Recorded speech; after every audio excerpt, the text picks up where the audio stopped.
By way of introduction, my name is Cameron Crow. I'm one of the co-founders of Ponga, and I'm joined by my partner, Barbara.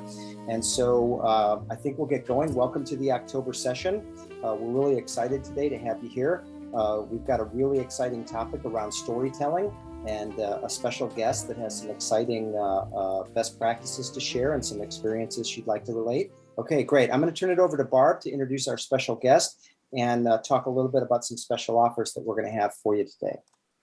Sure. Thanks so much, Cameron. We've really enjoyed doing these kinds of sessions, as Cameron mentioned, since Roots Tech back at the beginning of the year. And now they've taken on a new form as we've started to have special guests with sessions and really look around a theme to what we're trying to put together each month. And of course, this month we've been celebrating the Save Your Photos campaign started by the photo managers. And Kathy Stone, Marty McNabb, and a number of other people started the idea of it's not just about the photos, it's about the stories carried in these photos and how to make sure those are saved. And we thought that was just such a nice intro to what we do here at Ponga that we've wrapped a whole campaign this month around all of the different ways in which stories are so critical to what makes your photos important, what makes them such precious treasures. So for this month's speaker, we've asked Karen Ray to join us. Karen Ray is from Las Cruces, New Mexico, and has a consultancy there working with a range of clients in helping them write their memoirs. These are people who come to her with that great book that's been in them for life and don't know how to get going. And so she's been coaching them through that and discovered, oh, I don't remember where we met. Perhaps it was at Roots Tech, perhaps a bit after. And she's been using photos as part of her process. And well, we kind of hit it off in terms of approach and what you can do with respect to Ponga and what Ponga has to do with stories in the first place. So I think that's probably enough of an intro to go ahead and get started. I did send, as part of the introduction about the event on the website and in the email, and those of you who've all registered have received links. Karen was kind enough to make an offer to those of you coming today to include one of her ebooks, as well as an offer for a consultation to call her. And the link is included in there to help you talk through that. So with that, over to you, Karen, and go ahead and take us through this, and then we'll just plan to open it up whenever you're ready. Great. Well, thank you so much. It is fun to be here. I love doing live events, whether they're virtual like now or in person in a room, just because you get the synergy going. So I've got some notes here, which you cannot see, but I want to make sure I don't miss anything. So my eyes might be kind of going over there to grab it, but we will live with that. So let me get started with you all. This is I'm going to run you through a couple different events or not events, but short exercises that we'll do. So first, let me start by asking you, do you ever wake up one morning and think to yourself, jeepers, if I knew what to do with all those photos and those letters and documents that have been in a cardboard box? If that's happened to you, you're definitely not alone, as more of us have realized how important those family memories are and have become interested in saving and sharing them. So let me ask you a question. There's several of us on screen, but I can't see all of us. How many of you have friends or family who have begged you for years to write that down when you tell old family stories? Does that happen to anybody?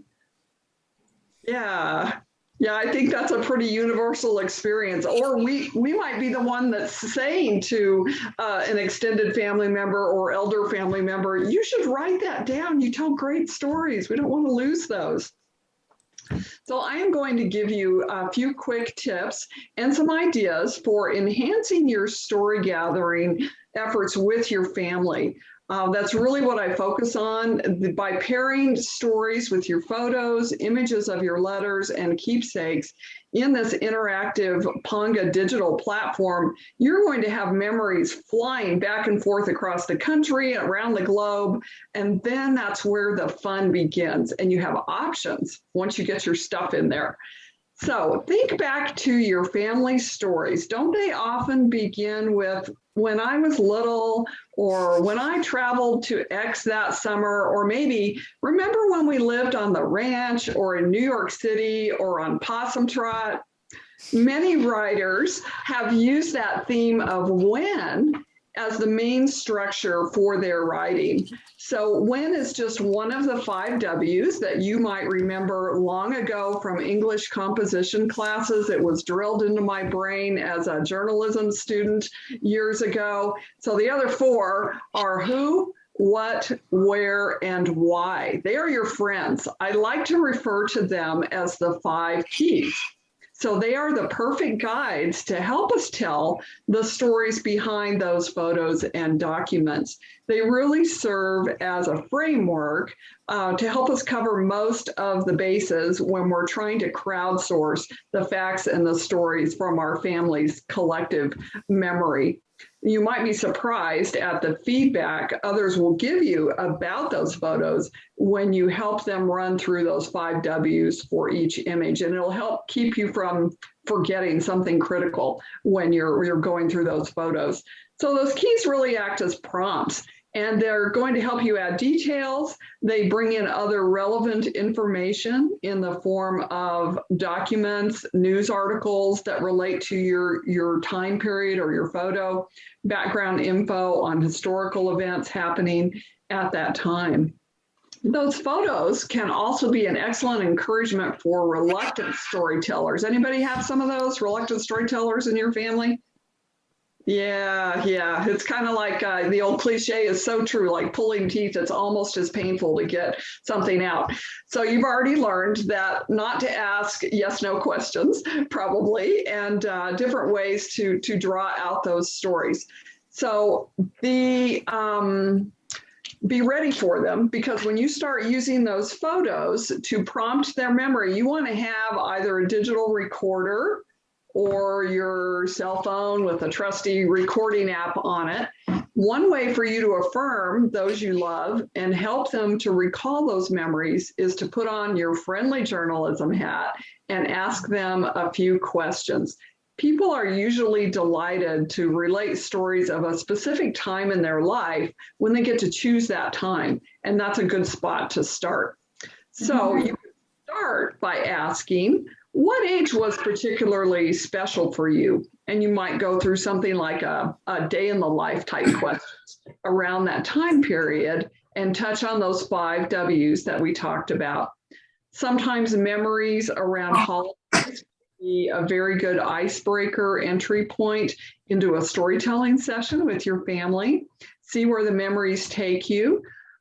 I think that if I tweeted, this would be a tweetable thing, but I love this phrase. Talking story is a terrific way to help younger generations connect and develop a vital sense of family and place.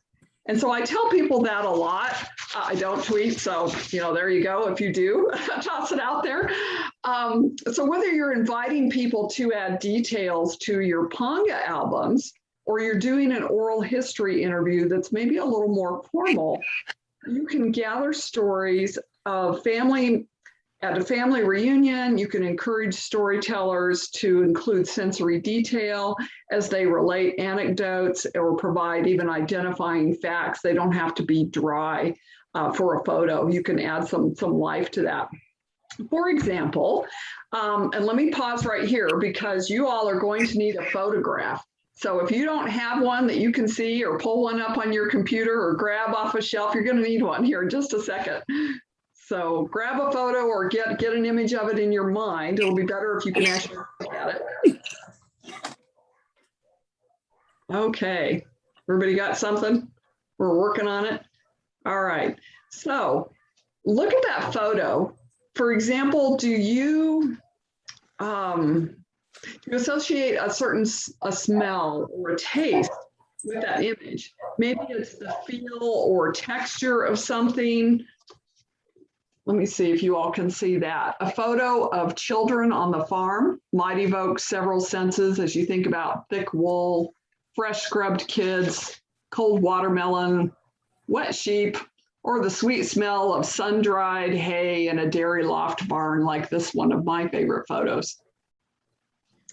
So I'd like you to brainstorm a minute over that photo that you chose and share a sensory description of it. And I want to give you time, a couple of you, to go ahead and share what you come up with. I'll go ahead and go. Yeah, thanks. So this one, which has been in my background for a while, is a, that new baby picture, which is my firstborn daughter. And as every mother, I'm sure, as soon as you say my firstborn daughter holding my baby infant, it's that smell of a new baby. It's just that unmistakable smell of a new baby. It's such a core human feeling. And because I'm a nerd, this was, of course, taken with a film camera because that's what we did back then. She's 30. But I was so proud of myself. I took it with arty black and white film, and then I had it digitized and put to CD so it would be safe forever at like 300, like a 300K file. But now you have it and you saved it in multiple places. That is just a beautiful sensory description that all of us who are moms, it just takes us right there. Right? You got me by the heart there, yeah. So I try to have my background here just have a little history behind it. Yeah. That's great. Victoria, share yours. Yeah, I will. I have to apologize if there is going to be a drill noise from upstairs. I'm going to shut to mute. So my photo, of course, is in one of my old hardcover books that I have put into Ponga. This photo here, old black and white, that's my mother there with her 3 of her brothers, and they're in the snow in, I think it's Hamilton, Ontario. So what I get for, yeah, you recognize that, don't you, Kathy? So what I get from this photograph, and anybody who's ever lived where there's bags and bags of snow knows 2 things. Snow has a smell and snow has a sound. And so this photograph, when I look at it, I can feel all that cold ice on the bottom of their snow pants and the sound that the snow would have made when they crunched through it. And the smell of snow, I don't get that here in Australia. So the smell of snow to me is very, very vivid. And that's what that photo gets to me. When I look at it, I'm back, it's got to be about 1938, 39. I can feel that. I can feel the cold, and in your nose too. Your nose sticks together. So that's that one. And I just love it. I think it's a fabulous photo. And when I share it with anyone, they know snow, they know that feeling. I love it. Oh, that's is just great, Victoria. We don't get a lot of snow here in New Mexico too, but we lived in North Dakota and Wisconsin for a few years. So yeah, the snow frozen together in the cold. Wow, you just took us all there. You guys are awesome with this. Yeah, it's a fun game. I like this game. Yeah, I'll go next. Before I move on, I'll go next. Just to kind of lubricate the thinking, and I sent everybody a link because I don't have photos like right at my tabletop here, but I sent everyone a link from a blog that I wrote several months ago about how we came to be and kind of what a personal journey it was. And if you scroll down in that link a little bit, you'll see a black and white photo of a farmhouse.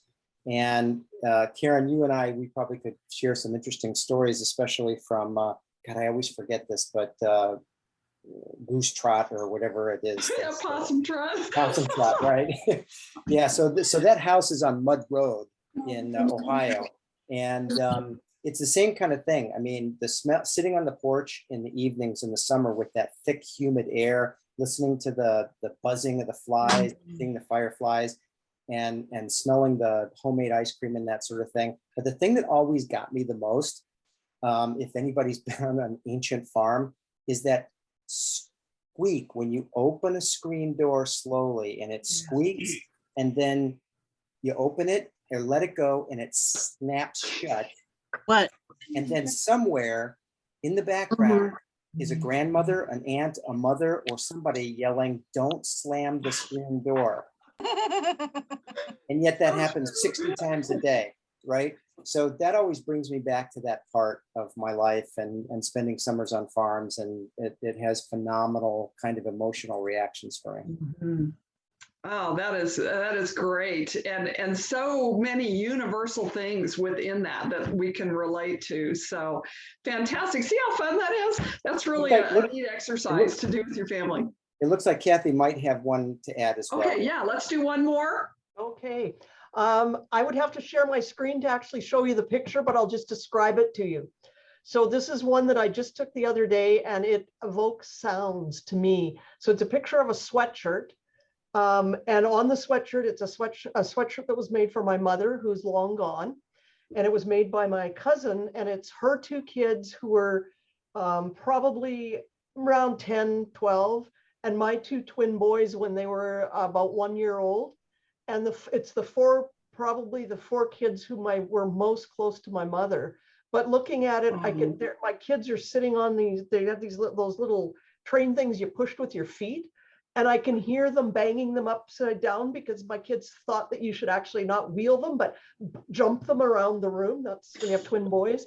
I can hear their older cousins playing with them and talking to them, and the things, how they loved those two boys and treated them. And my mother wore that shirt forever. The picture is all faded. I'm trying to clean some stuff up, and I just found the shirt, and off the top of my head, I think my mom's been gone for probably about over 10 years, put it that way. And I couldn't throw this shirt out. And I put the shirt out, I took a picture of it, and I might have to tell a story about it before the end of the month too, but it evokes sounds and so much for me. It's still got the tags in it from the Intercare, the nursing home she spent her last days in, because she had to have that sweatshirt because she remembered that picture. So it's just the emotions and the senses just pour out from it, but mostly the noise of those things jumping up and down on my floors. But that's super. That's some joyful noise, and I imagine that sweatshirt even has a fragrance to it still that you're just. It absolutely does. That is great. To show you one thing, I have about 3,000 pictures. My father was a professional photographer. This isn't going to show up because of the background, right? Oh, we got a little bit of it. Okay. Yeah. But this is a more modern picture. My daughter and I went to see the immersive Van Gogh experience over in Manhattan about 2 or 3 weeks ago. So we talk about a sensory experience. Every image, every painting that Van Gogh did was projected on the giant walls of 3 rooms that you walk through as you listen to music, wonderful music. And it was just a fabulous experience. It was unbelievable. Oh, that is great. I took about 300 pictures of that, and I narrowed it down to about 80 that I made a video. I make videos, so I made videos for a living. So I made a video of all those 80 or 90 pictures that I cut it down to, and it was just a fantastic experience. What a great memory! Yeah, Cindy, you've got one too. I'm just stuck in Starry Night. Sorry, let me. This is I have a lot of pictures, but this is one of my favorite pictures of my mom's mom, and I only met her once. I don't know if you can see it. She's on a motorcycle, and I only met her once. And my mom was from London. I grew up in Canada and Florida, but my mom was from London, and my family were Cockneys. I mean, we were East Enders, Old Kent Road. I mean, if anybody knows that part of London. And my mom was a nurse, and World War II nurse, and 2 brothers came over to Canada, the 3 of them, and they poshed up their accent when they came over. And when I was about 6, my Nana Harvey, that's what I called her, Nana Harvey came over to visit. And she's like, "Hello, Ducky, how are you?" And I went, "What the hell was that?"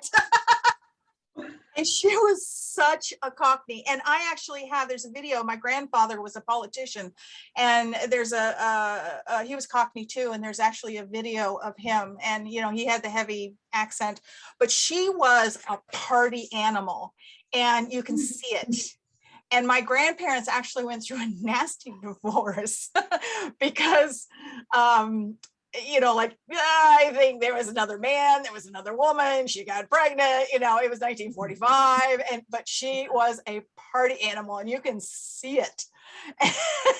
And I've got a couple pictures when she came to visit us in Florida, and she's wearing a bathing suit at the beach, and she's like 70 or something. And I just love that picture because it just screams who she was. Even though I only met her once, she left quite an impression. And then I have older cousins that remember more about her, and she was a party animal. Oh, so you can crowdsource quite a few memories and anecdotes about her character and just her zest for life, right? Yeah. And they had to get married. It's just, there was a lot of scandal involved with her. I mean, not really bad scandal, but, in 1945 to get pregnant with another man, and get a divorce. Yeah. I'd love to. Yeah, it was a different era. Yeah, well, he wasn't any better. Karen, that actually brings up an interesting point that you just started to mention that I'd like to maybe ask. One of the things obviously we like to do with Ponga is use it as a platform. Once we get our photos and some of our own stories and anecdotes in there, obviously we want to put that into circulation with friends and family. What is the kind of best guidance we can use for our friends to help them crowdsource stories and guide them with what we're looking for, so we don't kind of either overwhelm them but maybe give them a little bit of a flavor of what we're asking for? What's the right way to ask that? Yeah, that's a great idea. So I think I like the KISS acronym, keep it simple, sweetie. And that's a good one to use. Those 5 W's are a good, really basic framework to trot out to family and friends that you want to share. You don't want them off on rabbit trails too far, but you want to make sure you get the info that you need. So that's a way to start. I'm hoping to walk everybody through a really fun family photo challenge and how to do it here while we're on the call. And it's something that you can wash, rinse, and repeat with your family and give you a little bit of focus. Would that be okay if I do that? Oh, yeah. Okay. And did I answer your question? Yes. I think I'm getting there. Okay. All right. So if you want to run something like a family photo challenge, you can think small. Start with 5 photos. So this is a way to not get overwhelmed. And I think that addresses that too. Pick 5 photos from your collection, upload them to Ponga, invite your family to join you. Family, friends, whoever you want to join you on that. And Cameron and Barbara can tell you more about the nuts and bolts of how to do that and invite them. You can also do an in-person story jam session, and you get a lot of fun going on that way too, if you're lucky enough to be able to get together. So you're going to write 3 or 4 sentences or a 6-word memoir about each photo. Now, memoirs, and I'm going to walk you through this, but memoirs can be long, short, or even told in just a few words. According to the website World of Psychology, the inspiration for 6-word memoirs came courtesy of a legend about Ernest Hemingway. And he was once challenged to tell a story in just 6 words. He came up with this: for sale, baby shoes, never worn. There's a lot of layers to that when you think about it, and a lot of story behind those 6 words. So after you go through this process with 5 photos, you're going to have 5 prompts for your memoir or family history. Those might end up being great chapter titles, either in whole or in part.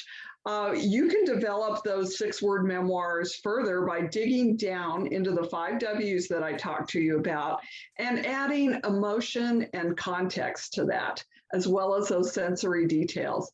And before you know it, whether you're working by yourself or in tandem with family members that are adding into your photos in Ponga or sending you material, you're going to have a chapter in no time at all.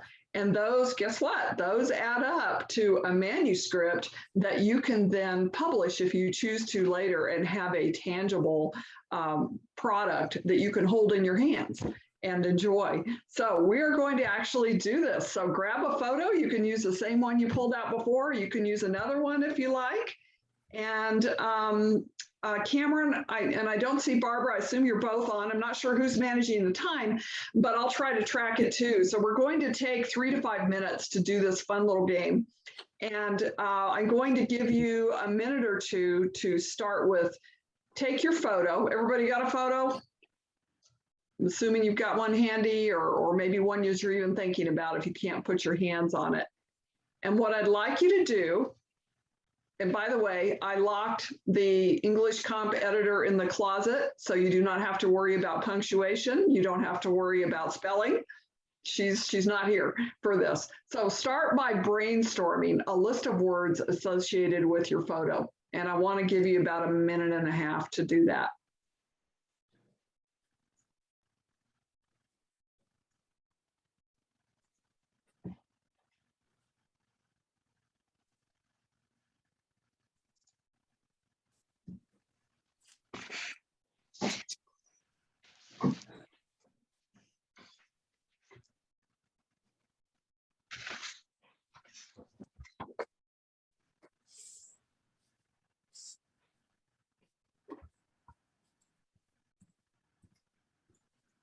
Everything you can think of. Don't edit yourself.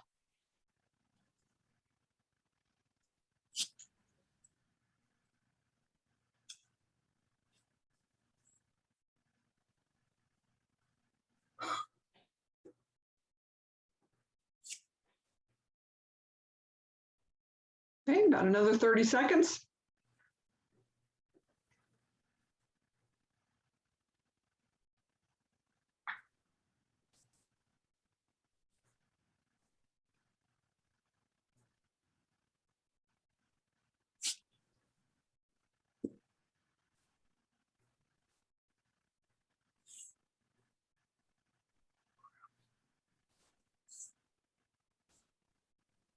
Okay, everybody that wants to do this, come up with a list of words. Wave at me. All right. Yeah, okay. Okay, great. Now, here's what I want you to do. Go back and circle or highlight 6 of those words. We're just going to do one of these. So circle 6 of them, and you're going to use those to start your 6-word memoir. So I'm going to give you a minute to circle 6 of them.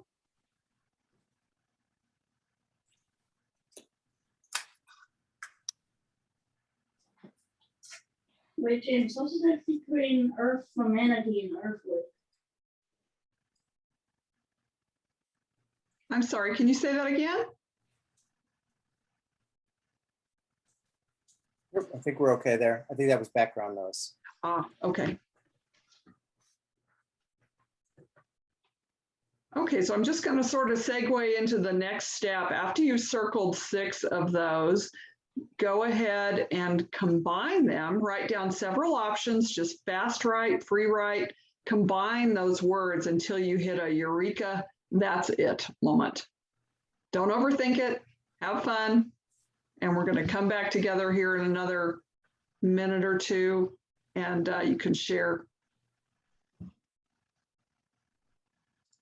Karen, I think that's some of the best advice is what you just mentioned, that I think it's important for everybody to kind of defeat that blank page, is kind of not to overthink it. You're not, don't feel like you've got to start, War and Peace or something like that. Yeah, that is so true, Cameron. And I read a quote today while I was getting ready for this, and I think I want to just read to you guys.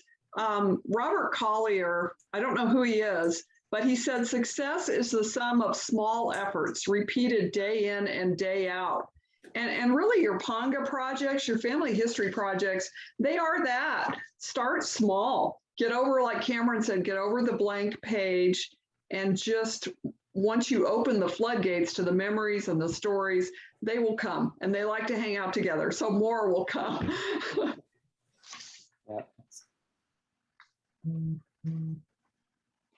Okay, and I lost track of watching my watch, so I think Nope, we you're got good. Let's another go. minute. Yeah.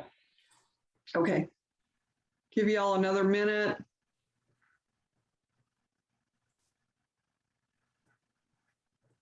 And a tip for you, this is a really fun road trip game.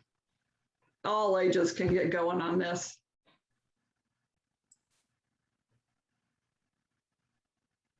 And on that road trip, everybody's got a phone. They flip through their Yeah. phone and pick this one and now talk about it. Perfect. And if somebody writes them down or something, you know, even if you're doing it based on what you see, the end of that road trip, you've got a pretty fun little mini memoir of your road trip.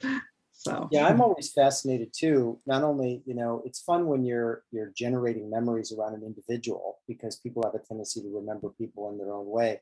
But I think it's also fun when you're doing it for an event. It's always fascinating to me when multiple people have gone to the same event. The memories they took away are frequently completely different, almost like they were never at the same event. And so You're it's right. always fun to crowdsource those different points of view because they add a lot of color that you might not have been able to deliver about a photo on your own. Oh yeah, excellent. In fact, I'm thinking of, I think it was Victoria's snow picture. You know, you ask each of the people that were in that picture and the memories that they're going to have. I mean, maybe one of those kids was miserable with frozen toes and maybe everybody else was like, oh, this is great. You know, maybe somebody could hardly wait to get to the hot chocolate. So yeah, just really great ways to add depth to the story. So I think, I hope I haven't distracted you too much with my yakking, but if somebody has a 6-word memoir ready to go, please share. We'd love to hear them. And I have one too, if you I can want. go first, Karen, since we've, you just referenced my photograph. I'm happy to go first. Sure. Yeah. I hope I've done the lesson right. I literally wrote down about a dozen words. Okay. And then I've just jumbled them up and come up with fresh, cold sunshine, wet, sticky snow. That's great. It does That's it. what I got. Yeah, and you might have fun even combining some other words and creating a few more too, and then seeing, you know, okay, do I like this better? Should I combine them? So that was great. Yeah, it's great exercise. Yeah, it is. Anybody else have one?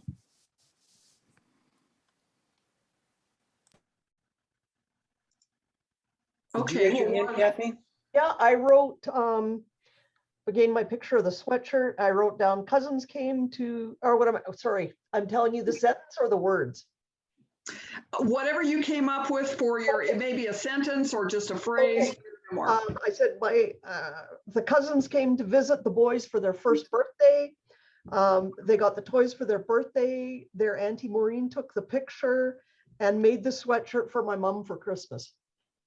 Nice, very nice. Yeah, so you can do a lot with very few words. So let me just share while somebody else is getting ready to share theirs. I'm hoping you can see this. This photo was taken in 1920. So that with the African Queen vibe.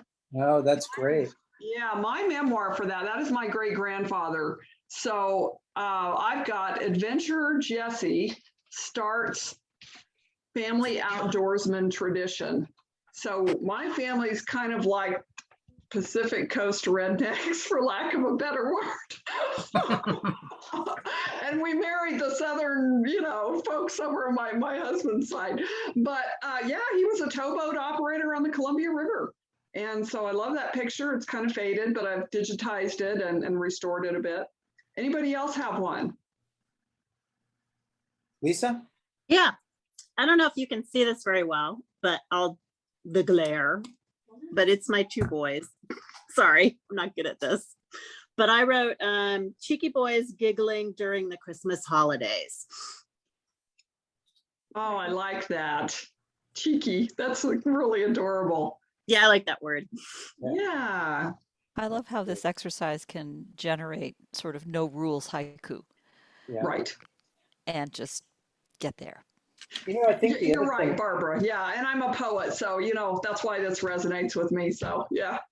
I think I like this as an exercise because it trains you not to, like we were talking about earlier, overthink and sit down and have to analyze like how you're going to write out 15 paragraphs about something. Kind of get those, to bring this and your other example together is bring out some of those emotional, visceral thoughts and let them guide maybe just a very brief incremental memory and just get that down and as a starting place. Yeah, you're absolutely right, Cameron. You've got to be able to start. And I've been doing this for lots of years, and that is a common sticking point with so many people that I've worked with is either, they've got so much stuff, they don't know where to start, they're overwhelmed, or they're thrown off by having to do the mechanics of how do I write this well. And so the story is in them, and it just needs some help coming out. And this is often a way to pull out like you said, the emotion that is there and really get to the meat of how they feel about a photograph. And those photographs are perfect things to use as prompts.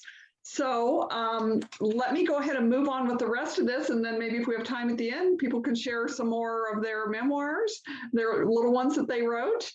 So here's an idea to have some fun with your photos. Ponga can help you host a virtual picture party.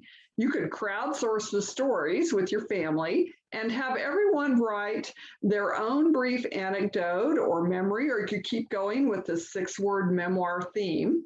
If the kids are too young to write, have them tell you their memories and their stories.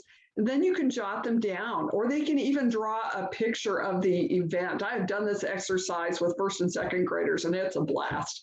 So whether you're that age or 85, you have fun with this. So a few more tips. As I mentioned, don't get hung up on punctuation or tripped up by English composition rules, whether you're doing this little exercise or you're writing your stories to describe an image or a document in Ponga. Get down the nuts and bolts. If you're stuck trying to tell your photos story, think like a poet, tell the basic narrative with minimal words. Remember, you can always return and pull a Paul Harvey and tell the rest of the story later. So that's a great technique just to get unstuck. You might notice a theme when you're going through your family photo collection.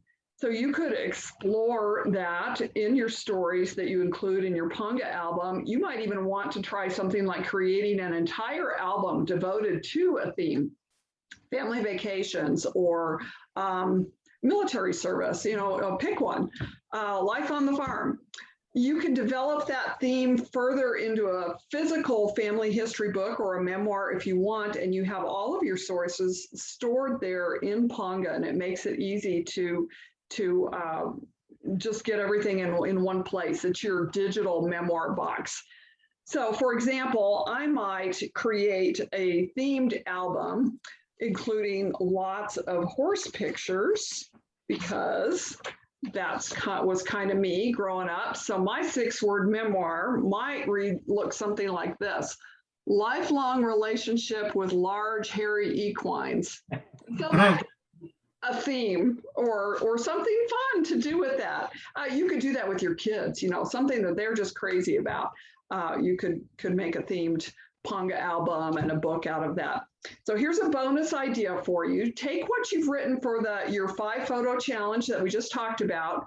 Use one of your 6-word memoirs as a title or captions, then flesh out those stories. Add a few more related pictures with their stories using the same process in your 5 Ws. Now you have enough material for a beautiful mini memoir that would make a priceless gift for yourself or someone else that you love.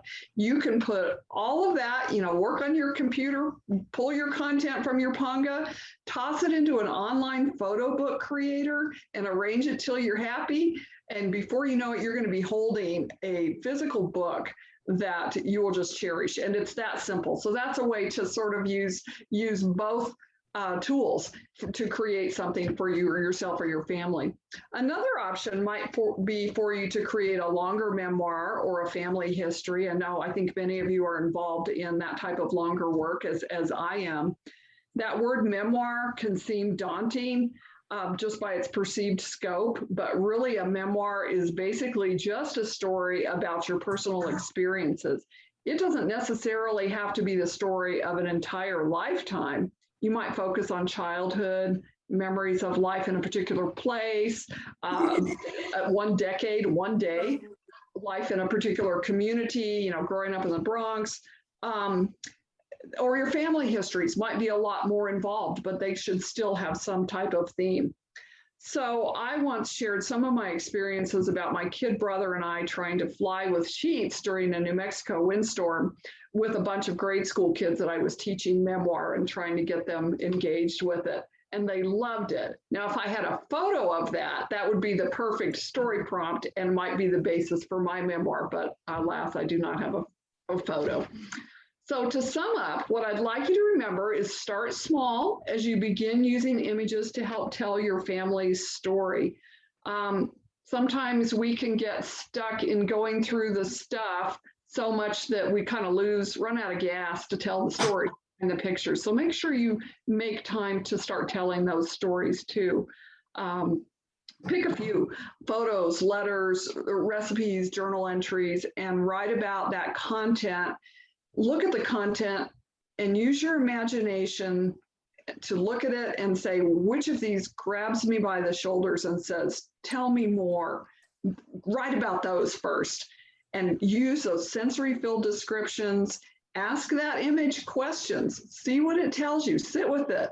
It is going to help unlock the memories and enable you to see that image with entirely new eyes as you get going with that.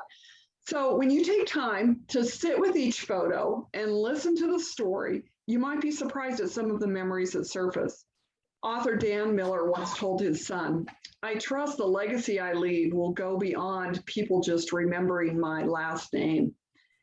And so that's really what we're trying to do with the photos and the stories that go with them. And honestly, now is an ideal time to get with your extended family, get them on board, connect with them with a family history project, whether it's a small thing that you do like some of the ones we've talked about today, and you have a Saturday afternoon that you all get on and work on your Ponga project. Wherever you are. So I want to encourage you with that. I love to talk story with people. So if you have questions, send me a message. I'd love to connect with you. And if we still have time, maybe a few more folks can share their 6-word memoirs. But that's what I've got. I'm ready to answer questions. I have one. You bet. I can see it. Yeah. My 6 words were siblings at CNE. My feet hurt. I was wearing this is a Canadian National Exhibition in Toronto. If you can see it, I was wearing moccasins. Why? I was wearing flat moccasins, well, flood pants too, but I was 11 and my feet were just killing me. Oh, yeah. Yeah, that I can just imagine. So I've got a quote, a request for that quote that I just used. So let me type that into the chat box here. Makes my feet hurt just looking at those moccasins, but we have time, of course. Okay, so this is Dan Miller. He's an author and an entrepreneur. And let me just type this in here quick. This is the quote about the successive repeated success. My last name, that one? Oh, that one. Yeah. And if there's another one, I will grab it. So I'm getting a little butterfingered after a day of That's okay. typing. So let me see if I can do this right. I trust the legacy. You know, while you're typing that, Karen, all of these were just what I heard was a flood, any one of which could be a whole blog post. And those are all delightful. There's one specific one while you type, I'm just giving you time to type. There was one specific one you talked about with getting children engaging on the screen and in a particular task, and then how much fun that is as the children get into it with the storytelling. As I think I may have mentioned to you, I've been working on a blog post that talks about how you can use the recording of engagement in a Ponga picture to then create a video that can itself be essentially a deliverable and shared. And this was something that Lisa, I will credit you with, who contacted me as Audie in my Audie life, just asking questions about photo books and Ponga. And I have continued to gestate that idea, but creating essentially an event around it is a wonderful point. Some of you may have seen in my Instagram feed, I've been celebrating the work of Marty McNabb and her delightful show and tales programs. She has another one coming up tomorrow with letsreimagine.org, which is really interesting, where basically people are showing objects and then connecting in those objects as a group.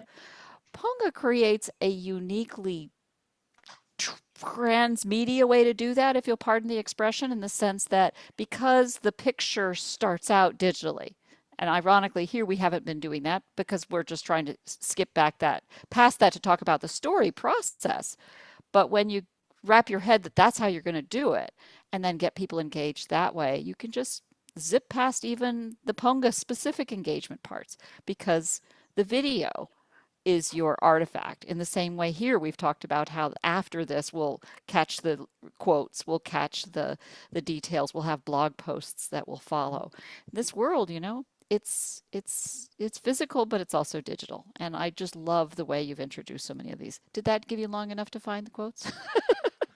Well, I put one in there. I don't know if somebody had another question, but yeah, I'm so glad you brought that up about the video and being able to do that. And I think if I'm understanding you right, people could even do the video, record themselves doing the Ponga party, the picture party, right? Exactly. Yeah, I love Anybody with a free Zoom account can record themselves. You just store it locally. And if you have a large group, just limit it to 40 minutes. Or come talk to us. We'll do a Zoomin pod. We'll get it going. Don't worry. Yeah, for sure. One of the things, go ahead. Just while you were searching there, I was going to make another comment to leverage off of one of Barbara's images that she left verbally, and that is that one of the great things about photos and all of this kind of transmedia delivery we can do on Ponga allows us to create something that's almost more of a conversation than it is a linear discussion around a concept associated with a photo. And one of the things that we're starting to experiment with is that anybody who wants to have a family group get together to do some of this sharing, we're starting to host these things called Zoomin pods, where if you want to have, if there's a little bit of a, maybe uncomfortable level of sharing and crowdsourcing and that sort of thing, we can help inspire that by hosting exactly what we're doing right now with a single family around a set of photos and start that process of getting that kind of nonlinear discussion going around a photo or an artifact or a set of memories. And we can then deliver those right into the Ponga platform so that by the end of the event, we've actually done an entire curation around maybe one or maybe up to 10 or 20 example photos. We can kick off some of these processes, Karen, that you're talking about. That just sounds like great fun to me. Yeah. Well, great. You got those quotes there. Lisa, I hope you're cutting and pasting furiously.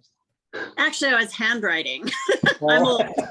That's okay. I will be grabbing the references to these to include either with the video or in the caption to the video. So, and Karen will chat before I finalize the video. But yeah, I mean, the last thing I was going to say is to those, the difference between doing this kind of a conversation in Ponga that's then in a Zoom case, as opposed to just posting an image from your screen, is that you're now pulling that story back into the picture itself. It goes two ways. Not only can you add content live during the session, but also take that recording and carry it with the image itself, as it's an attached reference. Pose a question to the audience here in terms of your individual predisposition. Do you think about telling a story around a photograph as a separate entity, or using multiple photographs to tell kind of this story across multiple photographs that might be either chronological in nature or, maybe several photos or images around an event? Or do you think of it as a single photo that has a single story that's kind of self-encompassed? How do you kind of early users, I'm just kind of curious about, when you're structuring your storytelling, how do you think about it? I'm going to call on somebody in a second here. Bruce, I'm going to call on you. You're going to have to unmute. Oh, There you unmute. go. So how do you think about it when you're crafting your Part of my stories? problem is I have so darn many photos and I have a sequence of photos that I can put up for just about any story. I was going to mention that the project I'm working on right now, you can see the thickness of that book. Oh This is gosh. the book my father wrote. Okay, it's 99% text. I'm trying to figure out a way but written with a typewriter in a font that is not easily transcribable. But I've finally found a couple of programs that are helping me get it, and scan. I scan it in and get the text correct. It's not easy. But nevertheless, it's full of stories. It's what stories are. And as I said, he was a professional photographer and family photographer. And he has everything documented with photos. And there were thousands of them. So, I try to tell a story. I'm trying to figure out how to do this best. Do I take one story at a time and do that? I mean, it is kind of a sequential. The book is called The Boy Grows in Brooklyn. So it is, in fact, his life story growing up. Example, he was the copy boy for Bat Masterson. Okay, when Bat Masterson wrote the paper. He attended the same boys club as Ozzie Nelson from Ozzie and Harriet. Okay, they were friends. And his brother also. This is the one picture I was going to show you. Okay, his brother was. I don't know if you can see it or not. Push that right towards the camera. There you go. Okay, so his brother was the stage manager for Don Amici, Texas Guinan, Louis Armstrong, and a few others back in the 30s and 40s. Yeah, so he has stories about all of that in there as well. Wow, that's a lot of rich content. Yeah, exactly. Karen, what are your thoughts about that? How would you help Bruce? Yeah, boy, my brain's just firing on multiple cylinders there with that. That's fun. So I really believe images are going to add a lot to the story that you're telling, especially since you was a photographer. You can't not include images. So I would look for those that really resonate with you as representative of some of the things that you're talking about, the themes that are in the family history or the memoir that you're writing. So pare it down with that.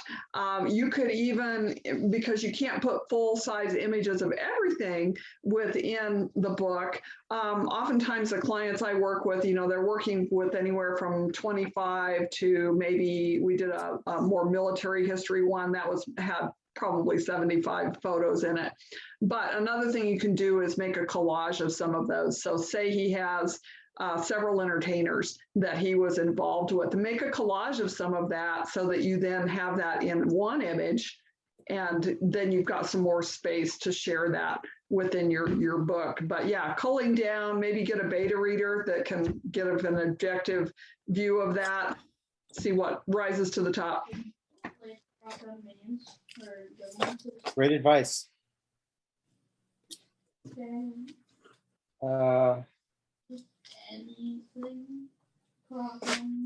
I'll just add to your point, Karen, about of pulling together pieces into a collage and sort of taking that group of photos and letting them take a path.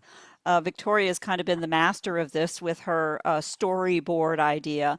And one of the things to really keep in mind is we're so used to thinking in terms of the artifact deliverable, the book, the presentation, whatever. When it's digital like this, intended for a digital display, you don't have to be bound by those kinds of physical limitations. You could make this thing gigantic and have a lot of different images in it, and then allow yourself to move around, grouping them, and then move around within those. We've been playing with a lot of these kinds of ideas. We'll be showing you more of those as we go into October in celebration of Family History Month. and really looking at different kinds of metaphors for following that kind of a story. A story might be following a linear path of time and be laid out like a landscape by time, with often the distance on the left is, the ancient history or, Civil War or wherever your story begins, and then finds its way down to the bottom in the right for What do you English think of speaking what do you languages. think of narration?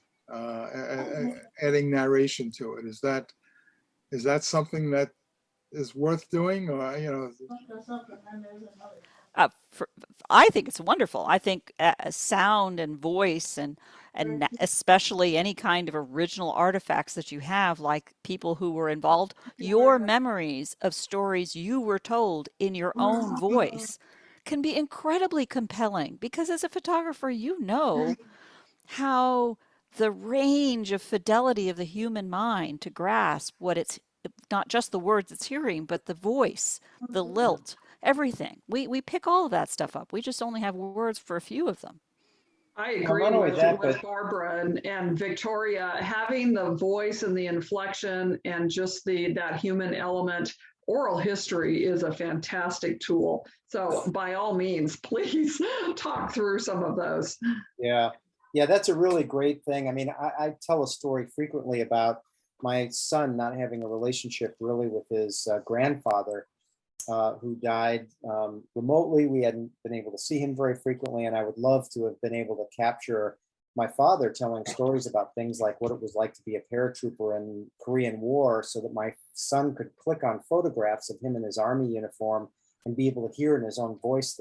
So we don't, part of the challenge that we've got is we're doing this for ourselves. Sometimes we're doing it for generations lost. Sometimes we're doing this for generations current.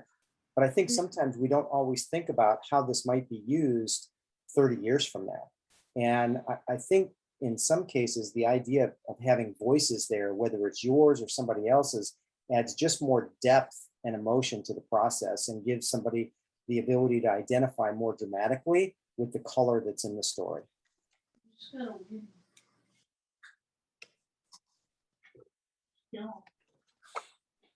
I know I was very excited when I came across that video, or it was those Pave British reels that they used to show before movies.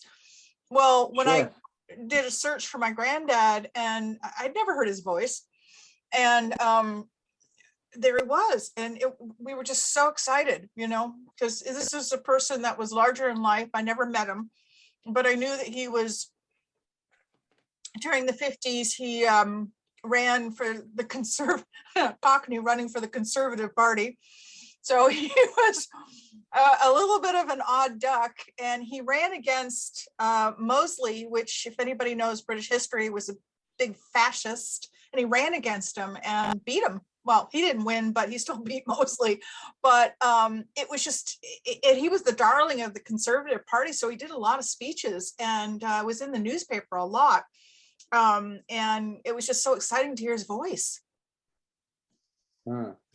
Someone was telling me recently about collections of home movies and how they've been taking their collections of home movies, getting them digitized, and then posting those digitized home movies into YouTube as unlisted, and just using the free services from YouTube to be able to link back into other kinds of content. And home movies, whether they have audio or not, and in your case, Bruce, especially that you have these references to famous musicians, there may be ways that you can bring in some of that audio as well, because kids today may not know who Louis Armstrong was, may not be, we hear it immediately, but the kids may not have heard My Funny Valentine, My Perfect. Anyway, that's just beautiful, just wonderful. Go ahead, Victoria. Yeah, Barbara, I was just going to make a comment about videos. I have some old videos that have been done well before I was born, and in it is one of my grandfathers, and he's cuddling a dog that I knew. I never saw my grandfather move.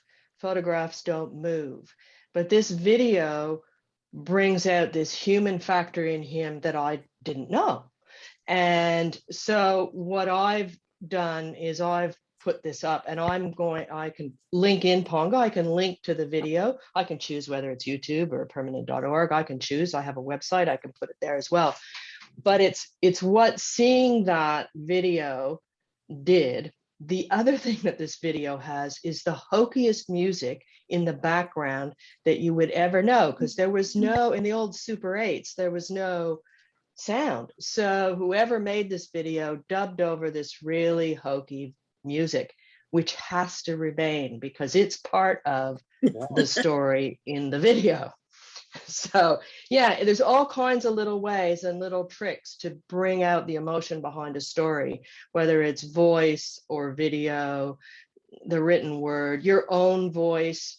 It all adds to the magic. So yeah, I've got some pretty funny videos. That's my story.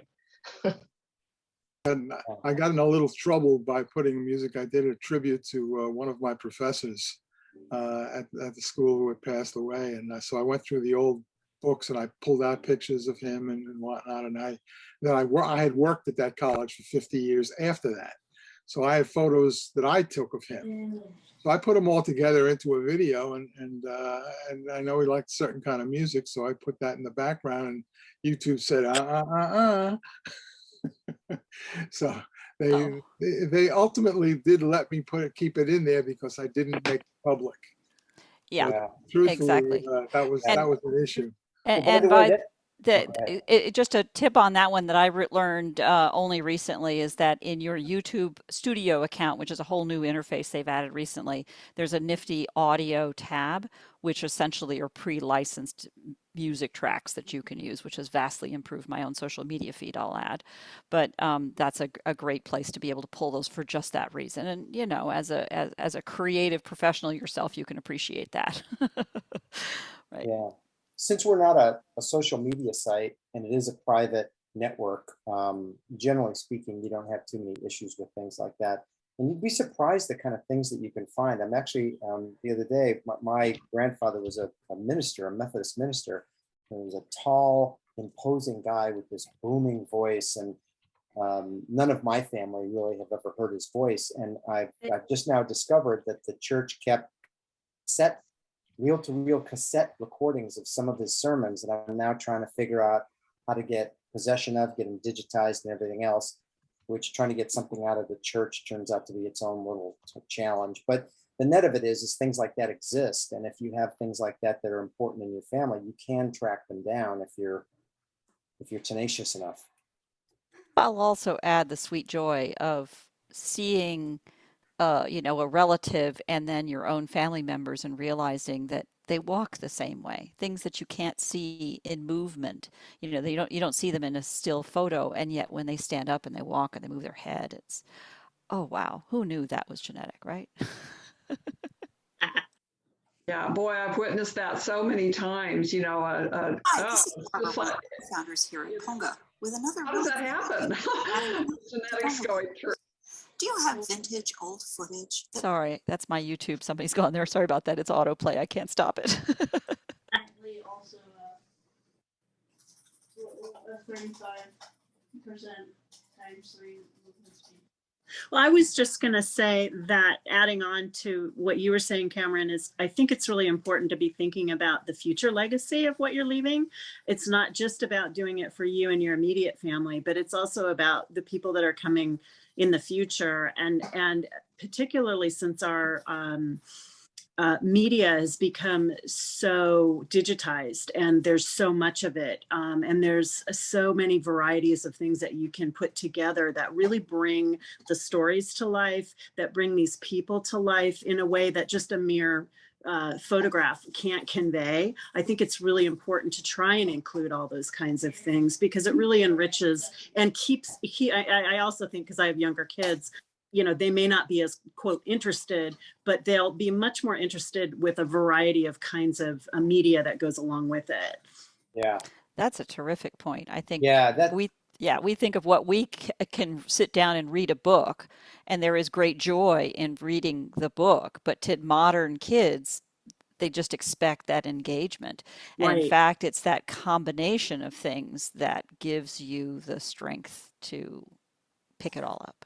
Yeah, Lisa, that's such a poignant thought, because even in my own case, I could probably get my son to go right into Ponga, look at things, click on stories, watch video, do it via laptop. He would probably spend an hour doing that and maybe less than a minute sitting down and looking at a book that was curated with text and photos, that was static and more, caused him to have to sit down and actually look like he was, studying something. But the idea of going on a laptop, doing something electronic, I mean, he would acclimate to that almost immediately. So that's a good observation, that our Gen Z, Y, and whatever the hell comes after those guys are probably much more likely to be interested in doing this electronically. Well, this has been great, everybody. Thank you so much. Karen, any last thoughts that you'd like to impart to the group today? I think just don't get hung up on perfection. Start where you're at and just start bringing the stories in and just see where it takes you. Start small, like we said. And then just to reiterate, you will get, I don't know, Barb, how are we going to do this? Are we going to add links to the content that Karen's offered for this session? Oh, you bet. Oh, you bet. There's going to be, I will edit the video to just gently, and then include lists of links. I post these to YouTube, Facebook, IGTV, but honestly, that's a really hard way to watch this kind of thing. So, but certainly in the comments section, I will have all the links that I can pull in here, and I'll confer with Karen afterwards to make sure that I've not missed anything. And we've got something here. Great. Well, thank you very much for attending. Special thank you to Karen for being our special guest and telling us all about her storytelling adventures and providing a lot of advice. I think you'll find the content that you're going to see when you get the follow-up email will be very rich with advice and tips and ideas. And feel free to reach out her directly if you have any questions or want to engage her for any type of advice and counsel. We'll be having our next event on October 29th at 10 a.m. Pacific. This will coincide with the closing of Family History Month, and so we will be announcing a special guest shortly for that event. And we'll be very excited to bring you that special guest or guests on that October 29th session. Feel free to go by and check out our Facebook, Instagram, and YouTube channels as we keep those fresh. Barbara is tireless about keeping that as current as possible, especially as it relates to a lot of input that you all have provided us as well. So thanks, the selected guests on today's session. You know who you are. For providing a lot of that content. And please feel free to mention us to all of your friends and strangers if you want. We appreciate any support you can provide and look forward to seeing you guys next month. Thank you all. Thank you. Thank you Such very a pleasure much. to meet you. Thank you. Thank you again, Karen. Thank you so much. It was great to be with everybody. You're a fun group. Thanks so much. Bye-bye all. Bye.